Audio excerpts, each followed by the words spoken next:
Bonjour, mon nom est Jean-Sébastien Boucher, je suis avocat associé chez Barrett et Associés depuis 11 ans. Je suis avocat spécialisé en droit des affaires, aussi conférencier à travers le Québec. Aujourd'hui, je vais vous parler de toute forme de piratage ou de contrefaçon au droit d'auteur. Il est extrêmement important de comprendre que les droits d'auteur, les marques de commerce ont une valeur. Une marque de commerce, prenons le CH du Canadien.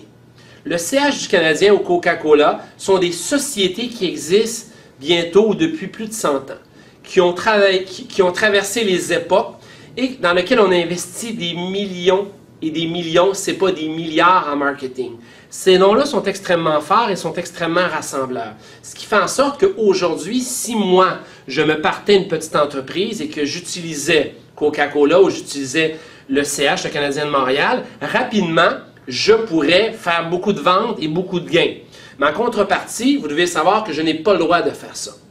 C'est de la contrefaçon. Donc, il est extrêmement important de comprendre qu'il y a des individus, qu'il y a des sociétés qui ont des droits d'auteur sur des chansons, qui ont des marques de commerce sur des noms, et on ne peut pas utiliser ces droits d'auteur-là et ces marques de commerce sans avoir une entente légale dans laquelle on va payer des redevances. Donc, je ne pourrais pas acheter un CD de Céline Dion, le recopier et le revendre dans un magasin.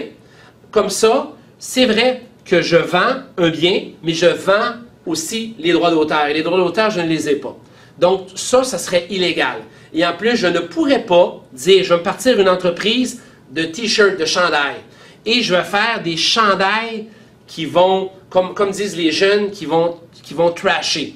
Donc, je vais prendre des chandails du Canadien de Montréal, je vais prendre des chandails de marques connues et je vais faire des choses un peu drôles sur les chandails. Comme ça, je vais pouvoir augmenter mes ventes.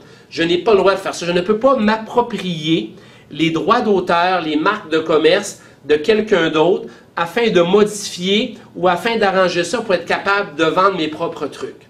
Il est important de comprendre que si je m'en vais suivre une formation et que j'obtiens des documents, j'obtiens un livre, j'obtiens différents trucs, un logiciel, un jeu vidéo, une application web, je ne peux pas copier ces biens meubles intangibles-là sur lesquels ils ont des droits d'auteur ou des marques de commerce. Je ne peux pas copier ces produits-là et les revendre sous mon nom. Ces produits-là ont de la propriété intellectuelle, ont des droits, et le faire, c'est de la contrefaçon. C'est un peu faire une shortcut. C'est sûr que je vends des t-shirts, je me répète, il serait beaucoup plus facile que je vende des t-shirts du Canadien de Montréal, de la NFL, d'un groupe de musique connu, que de moi-même partir ma propre création. Vous le savez, partir votre propre création peut prendre des années, des décennies, afin de faire connaître une marque, un nom. Donc, vous n'avez pas le droit de court-circuiter, faire un shortcut et de vous approprier les biens des autres pour vous les mettre à vous, ainsi de générer des revenus. C'est illégal, c'est contre la loi et on pourra vous poursuivre.